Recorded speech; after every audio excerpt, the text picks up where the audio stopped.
رب زدني علما رب زدني علما.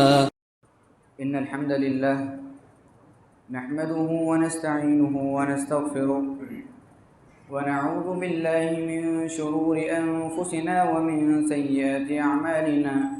من يهده الله فلا مضل له ومن يضلله فلا هادي له. وأشهد أن لا إله إلا الله وحده لا شريك له وأشهد أن محمدا عبده ورسوله. أما بعد فإن خير الحديث كتاب الله وخير الهدي هدي محمد صلى الله عليه وسلم وشر الأمور محدثاتها وكل محدثة بدعة وكل بدعة ضلالة وكل ضلالة في النار. قال الله تعالى في كلامه المجيد والفرقان الحميد: يا أيها الذين آمنوا اتقوا الله حق تقاته ولا تموتن إلا وأنتم مسلمون. يا أيها الناس اتقوا ربكم الذي خلقكم من نفس واحدة وخلق منها زوجها وبث منهما رجالا كثيرا ونساء. واتقوا الله الذي تساءلون به والأرحام إن الله كان عليكم رقيبا.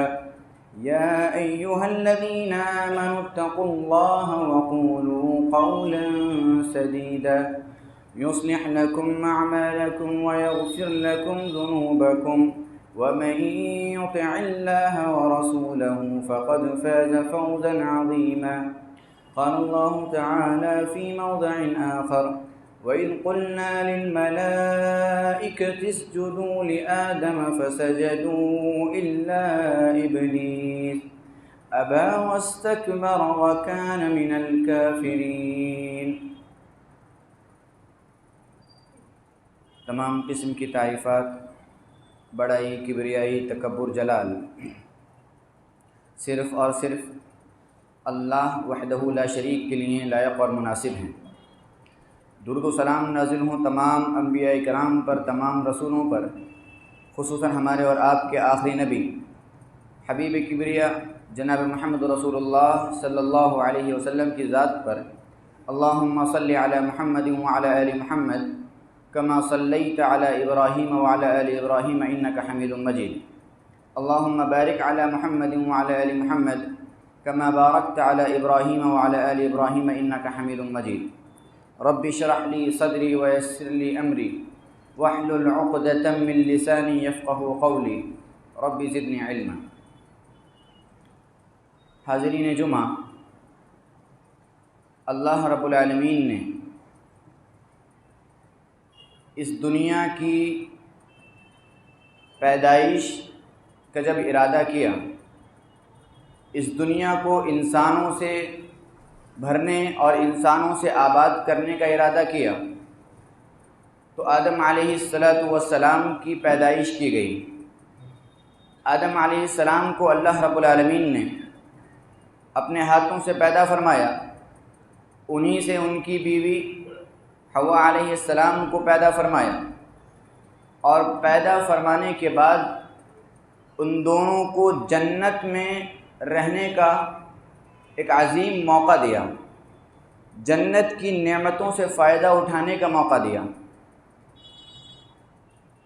اللہ رب العالمین نے جب آدم علیہ السلام کو پیدا فرمایا تو فرشتوں کو حکم دیا: وَإِذْ قُلْنَا لِلْمَلَائِكَةِ اسْجُدُوا لِآدَمَ فَسَجَدُوا إِلَّا إِبْلِيسَ۔ یاد کرو اس وقت کو جب ہم نے فرشتوں سے کہا کہ آدم علیہ السلام کو سجدہ کرو، فَسَجَدُوا إِلَّا إِبْلِيسَ، تو تمام نے سجدہ کیا سوائے ابلیس کے۔ ابلیس نے سجدہ نہیں کیا۔ ابا واستکبر وکان من الکافرین، اس نے انکار کر دیا، اس نے تکبر کیا اور انکار کافروں میں سے ہو گیا۔ ایک جگہ اللہ رب العالمین نے فرمایا لم یکن من الساجدین، سجدہ کرنے والوں میں سے نہ ہوا۔ اب یہاں بعض لوگوں کے ذہن میں یہ بات آتی ہے کہ سجدے کا حکم تو فرشتوں کو دیا گیا تھا، ابلیس کو تو سجدے کا حکم اللہ نے نہیں دیا، تو پھر ابلیس کو اتنی بڑی سزا کیوں ملی؟ اللہ رب العالمین نے اس کو سجدہ نہ کرنے کے نتیجے میں جنت سے نکال دیا، حالانکہ اس کو اللہ نے سجدے کا حکم نہیں دیا۔ لیکن حیرت کی بات یہ ہے کہ یہ اعتراض شاید ہمارے ذہنوں میں اٹھتا ہو، لیکن ابلیس کے ذہن میں نہیں اٹھا تھا۔ اس کو معلوم تھا کہ سجدے کا حکم جہاں فرشتوں کو ہے وہیں مجھے بھی دیا گیا ہے۔ آج کے لوگوں کے ذہنوں میں یہ اعتراض پیدا ہوتا ہے کہ ابلیس کو سجدے کا حکم نہیں تھا، ابلیس نے تو یہ اللہ سے نہیں کہا کہ اللہ تو نے تو فرشتوں کو حکم دیا ہے، مجھے تو تو نے حکم نہیں دیا۔ لیکن ایسا نہیں ہے، یہ شاید ہمارے ذہنوں کی اپج ہے۔ اللہ رب العالمین نے دوسری آیتوں میں واضح کر دیا۔ اللہ رب العالمین نے سورہ اعراف میں خاص طور پر ابلیس سے کہا ما منعک الا تسجد اذ امرتک، تجھے سجدہ کرنے سے کس بات نے روک دیا جبکہ میں نے تجھے حکم دیا تھا۔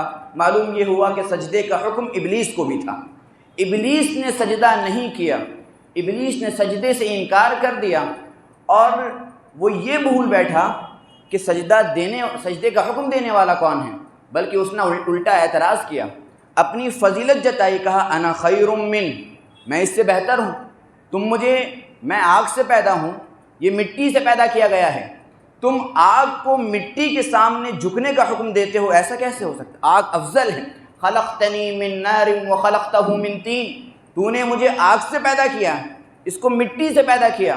آگ کا کام، آگ بلندی پر جاتی ہے، آگ اٹھتی ہے، مٹی کیا ہے؟ مٹی تو دب جاتی ہے، زمین پر رہتی ہے۔ اس نے یہ قیاس کیا، اللہ رب العالمین کے حکم کے مقابلے اپنی عقل دوڑائی۔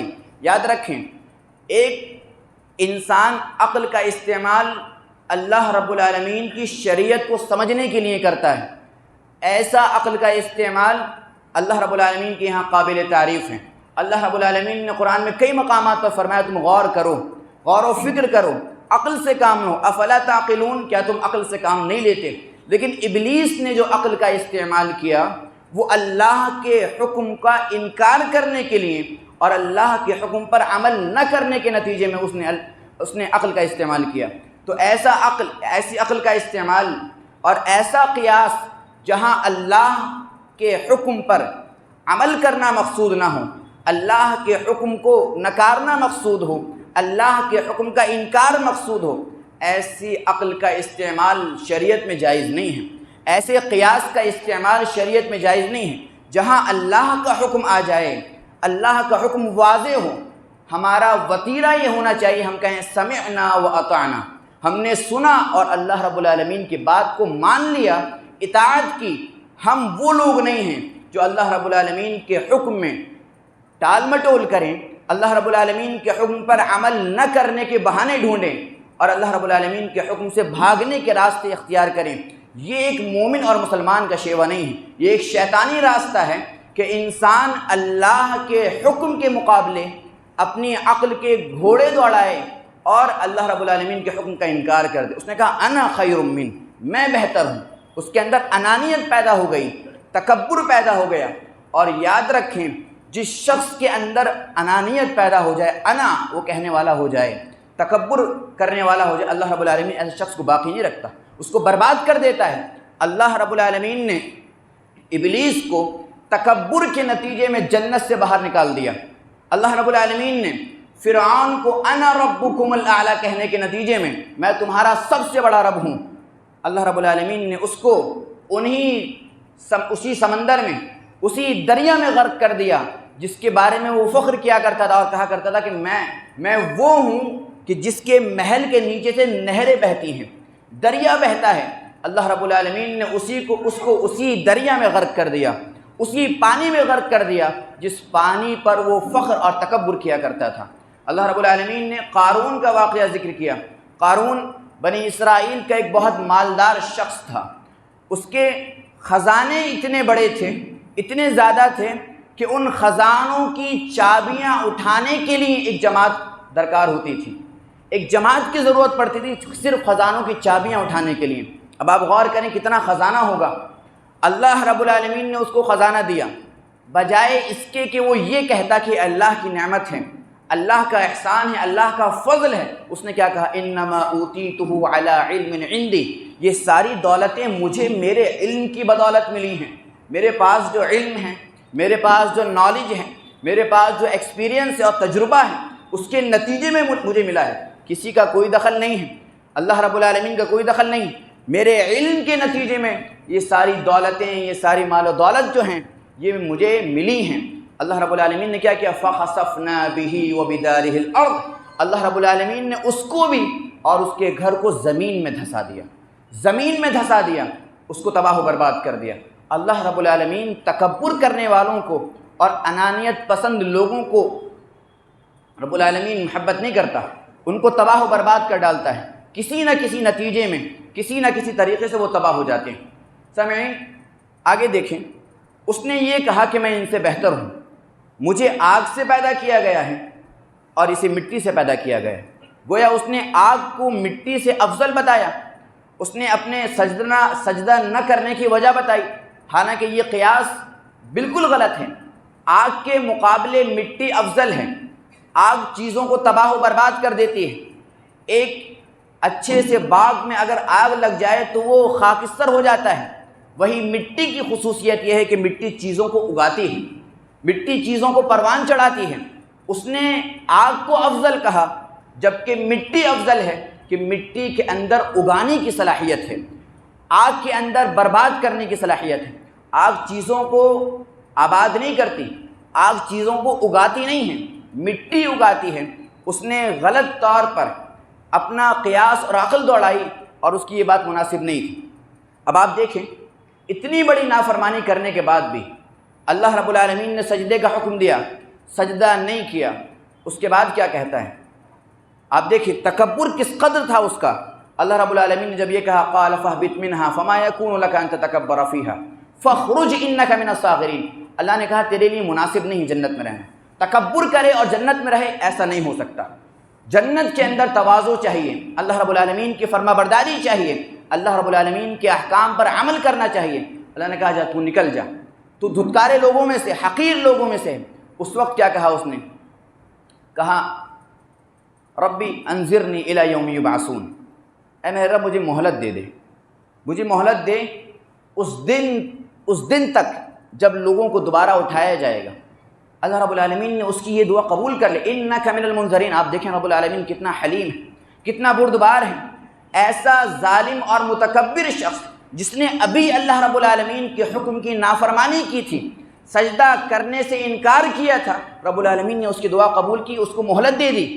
اس کو رب العالمین نے ایک متعین وقت تک مہلت دے دی، اور اس کے بعد اس نے کیا کہا؟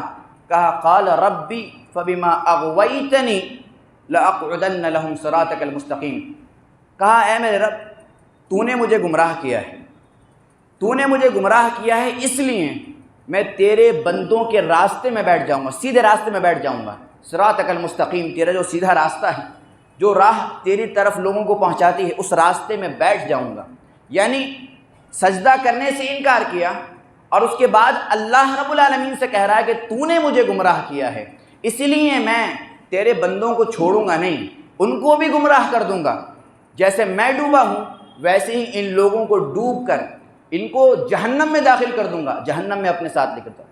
آپ غور کریں کہ اللہ رب العالمین نے سجدے کا حکم دیا، بات خود نہیں مانی، اور اس کے بعد یہ کہا کہ تو نے مجھے گمراہ کیا۔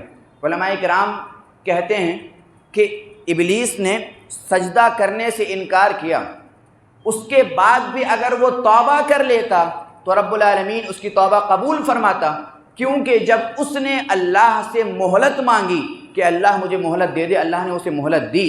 یہ اللہ رب العالمین کی رحمت ہے کہ کتنا عفو، کتنی مہربانی کرنے والا، اور کتنا اللہ رب العالمین کا ایک نام ہے صبور، حد درجہ صبر کرنے والا۔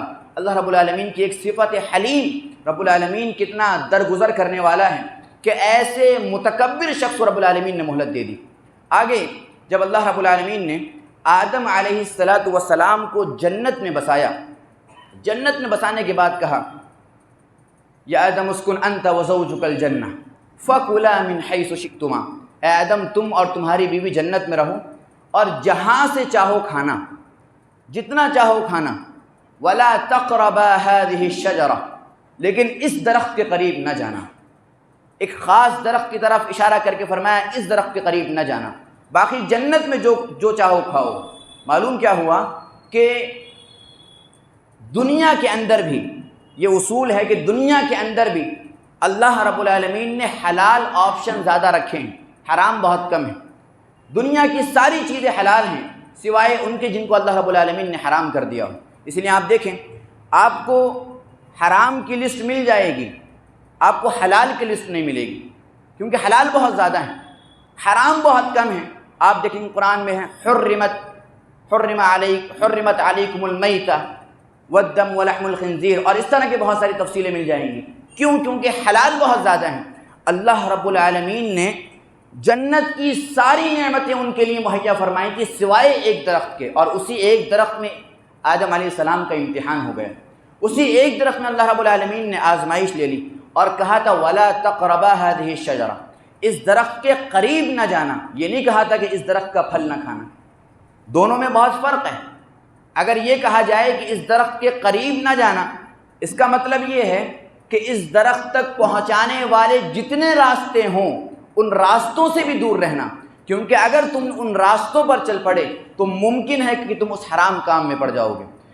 شریعت کے اندر باقاعدہ اس پر بہت کتابیں لکھی گئی ہیں، ایک قاعدہ بنایا گیا کہ انسان حرام تک پہنچنے کے اگر وسیلوں کو اختیار کرتا ہے، انسان حرام تک پہنچنے کے اگر راستوں پر چلتا ہے تو ان راستوں پر چلنا بھی اس کے لیے جائز نہیں، ان راستوں سے دور رہنا اس کے لیے ضروری ہے۔ وَلَا تَقْرَبُوا الزِّنَا، اللہ رب العالمین نے قرآن میں فرمایا کہ زنا کے قریب نہ جاؤ، زنا نہ کرو نہیں کہا، زنا کے قریب نہ جاؤ۔ کیوں؟ کیونکہ زنا تک پہنچنے کے جتنے راستے اور وسیلے ہیں ان تمام راستوں سے دور رہنا ہے، تبھی زنا سے انسان بچ سکتا ہے۔ اللہ رب العالمین نے فرمایا اس درخت کے قریب نہ جانا ورنہ تم ظالموں میں سے ہو جاؤ گے۔ لیکن ابلیس اس کو مہلت مل چکی تھی، اس نے دیکھا کہ میں تو گمراہ ہو چکا ہوں اور اسی آدم کی وجہ سے مجھے جنت سے نکالا گیا ہے، میں اسے بھی جنت میں رہنے نہیں دوں گا۔ اور یاد رکھیں ابلیس کبھی بھی ہمارا خیر خواہ نہیں ہوتا، ابلیس یہ نہیں چاہتا کہ ہم خیر اور بھلائیوں میں رہیں، ہم نعمتوں میں رہیں۔ آدم علیہ السلام نعمتوں میں تھے، جنت کی نعمتوں میں تھے، اللہ رب العالمین نے ان کو موقع دیا تھا۔ ابلیس کو یہ پسند نہیں آیا، اس نے آدم علیہ السلام کو بہکایا، اور بہکایا بھی کس طریقے سے؟ یہ نہیں کہا کہ درخت کا پھل کھا لو، بلکہ ایک طریقہ، ایک تمہید قائم کی، کہا کہ تمہیں معلوم ہے کہ تمہیں اس پیڑ سے کیوں روکا گیا ہے؟ تمہیں اس لیے روکا گیا ہے کہ اگر تم نے اس پیڑ کا پھل کھا لیا تو تم فرشتے بن جاؤ گے، تم ہمیشہ ہمیش رہنے والے بن جاؤ گے، تمہیں امرت مل جائے گا، تم کبھی مرو گے نہیں۔ اور ظاہر ہے کہ انسان کی خواہش ہے ہمیشہ ہمیشہ رہنے کی، ہر انسان یہ چاہتا ہے کہ میں زندہ رہوں۔ ابلیس نے ان کو اس طرح، اور ایک جگہ اللہ رب العالمین نے فرمایا، اس نے کہا کہ شجرۃ الخلد، یہ جو پیڑ ہے یہ ہمیشگی کا پیڑ ہے، یعنی جو شخص بھی اس کا پھل کھاتا ہے وہ ہمیشہ رہتا ہے۔ اور کہا وَمُلْكٍ لَا يَبْلَىٰ، اور اگر تم نے اس پیڑ کا پھل کھا لیا تو ایسی بادشاہت تمہیں مل جائے گی جو کبھی ختم نہیں ہوگی۔ یعنی سامان بیچنے کے لیے جو پیکیجنگ کی جاتی ہے، شیطان ابلیس نے وہ پیکیجنگ بہت اچھی کی، اور یہی آج کے دور کا ایک نمونہ ہے کہ سامان بیچنے کے لیے سامان کی کوالٹی نہیں، سامان کی پیکیجنگ اچھی کر دی جائے تو لوگ خریدتے ہیں، لوگ ظاہر پر مر مٹتے ہیں، لوگ پیکیجنگ پہ جاتے ہیں، اور یہی دراصل ابلیس نے کیا۔ آج آپ دیکھیں فیشن کے نام پر بے حیائی پروموٹ کی جاتی ہے، کس کس چیزوں کے نام پر بے حیائیوں کو پروموٹ کیا جا رہا ہے۔ یہ تمام چیزیں جو ہیں وہ آپ کہہ لیں کہ بہترین گلاس میں شراب لوگوں کو بانٹی جا رہی ہے۔ آج لوگوں کی نظر صرف گلاس تک ہے کہ بہترین چمکتا دمکتا گلاس ہے، لیکن اس گلاس کے اندر کیا ہے وہ نہیں معلوم۔ کسی شاعر نے کہا تھا یہاں لباس کی قیمت ہے آدمی کی نہیں، مجھے گلاس بڑا دے شراب کم کر دے۔ یعنی لوگ جو ہے صرف ظاہر دیکھتے ہیں کہ ظاہر جو دکھ رہا ہے اسی پر وہ عمل کرتے ہیں۔ آپ دیکھیں ابلیس نے بھی وہی کارنامہ کیا، اس نے اس درخت کو، جس درخت کا پھل کھانا حرام تھا، اس درخت کو کہا کہ یہ ہمیشگی کی زندگی دینے والا درخت ہے۔ اور صرف یہی نہیں، آگے کہا وَقَاسَمَهُمَا إِنِّي لَكُمَا لَمِنَ النَّاصِحِينَ، بہت قسمیں کھائیں، اور قسمیں کھا کر کہا کہ میں تمہارا خیر خواہ ہوں، بھائی میں تمہارا خیر خواہ ہوں، میں تمہاری بھلائی چاہتا ہوں، تم اگر کھاؤ گے تو تمہارا فائدہ ہے، تم ہمیشہ ہمیں جنت میں رہو گے۔ اس کے بعد کیا ہوا؟ آدم علیہ السلام نے وہ پھل کھا لیا، اور کھانے کے بعد جنت کے جو لباس ان کو ملے ہوئے تھے وہ لباس ان کے جسم سے اتر گئے، اور وہ برہنہ ہو گئے، ننگے ہو گئے، جنت کے پتوں کو اپنے جسم پر لپیٹنے لگے۔ اس سے معلوم کیا ہوا کہ انسان کی فطرت میں ننگا رہنا نہیں ہے، انسان کی فطرت میں اللہ رب العالمین نے بے لباسی نہیں رکھی۔ انسان اپنے جسم کو چھپانا چاہتا ہے، اور جو لوگ بھی انسان کو بے لباس کرنا چاہتے ہیں، انسانیت کو ننگا کرنا چاہتے ہیں، وہ دراصل ابلیس کے راستے پر ہیں، وہ دراصل شیطان کے راستے پر ہیں، کیونکہ شیطان نے آدم علیہ السلام کو بے لباس کروایا، جنت میں ان کے لباس اتروا دیے۔ یہ آپ دیکھیں، اس کے بعد جب آدم علیہ السلام نے وہ پھل کھا لیا، جس پیڑ کا پھل کھانے سے اللہ رب العالمین نے روکا تھا، آپ اس بات پر غور کریں کہ اللہ رب العالمین نے ابلیس کو صرف ایک سجدہ نہ کرنے کے نتیجے میں جنت سے نکالا۔ آدم علیہ السلام نے اللہ کی صرف ایک نافرمانی کی، وہ پیڑ کا پھل جس سے روکا گیا تھا اس کو کھا لیا۔ ایک گناہ کے نتیجے میں دونوں کو جنت سے محروم کر دیا گیا، اور ہم اور آپ نہ جانے ایک ہی دن میں کتنے گناہ کر جاتے ہیں اور ہمیں کوئی احساس نہیں ہوتا۔ بلکہ کسی عربی شاعر نے بڑی پیاری بات کہی تھی، اس نے کہا تصل الذنوب الى الذنوب وترتجی درک الجنان بها وفوز العابد، تم گناہوں پر گناہ کیے جا رہے ہو اور یہ سمجھتے ہو کہ تمہیں جنتیں مل جائیں۔ یاد رکھو ونسیت ان اللہ اخرج آدم منها الى الدنیا بذنب واحد، تم شاید بھول گئے ہو کہ اللہ رب العالمین نے آدم علیہ السلام کو جنت سے دنیا میں صرف ایک گناہ کے نتیجے میں بھیجا تھا، صرف ایک گناہ کر کے ابلیس جنت سے نکالا گیا، صرف ایک گناہ کے نتیجے میں آدم علیہ السلام کو جنت سے نکالا گیا، اور ہم روز نہ جانے کتنے گناہ کیے جاتے ہیں اور ہم مطمئن ہیں، ہم اطمینان سے بیٹھے ہیں، نہ ہمیں اپنے گناہوں کا خوف ہے، نہ اللہ رب العالمین کی سزا کا خوف ہے۔ یاد رکھیں، ہمیں اپنے گناہوں سے ڈرنا چاہیے، ہمیں اپنے گناہوں سے رب العالمین کے یہاں معافی مانگنی چاہیے، جو آدم علیہ السلام نے کیا۔ آدم علیہ السلام نے کیا کیا؟ جب ان سے گناہ ہو گیا فوراً اللہ رب العالمین کے دربار میں ہاتھ اٹھائے اور کہا ربنا ظلمنا انفسنا، اے ہمارے رب ہم نے اپنی جانوں پر ظلم کیا ہے، تیری نافرمانی کی اور نافرمانی کر کے اپنے آپ پر ظلم کیا۔ وَإِن لَّمْ تَغْفِرْ لَنَا، اگر تو نے ہمیں معاف نہیں کیا، وَإِن لَّمْ تَغْفِرْ لَنَا وَتَرْحَمْنَا لَنَكُونَنَّ مِنَ الْخَاسِرِينَ، اگر تو نے ہمیں معاف نہیں فرمایا، ہم پر رحم نہیں کیا، تو ہم خسارہ اور نقصان اٹھانے والوں میں سے ہو جائیں گے۔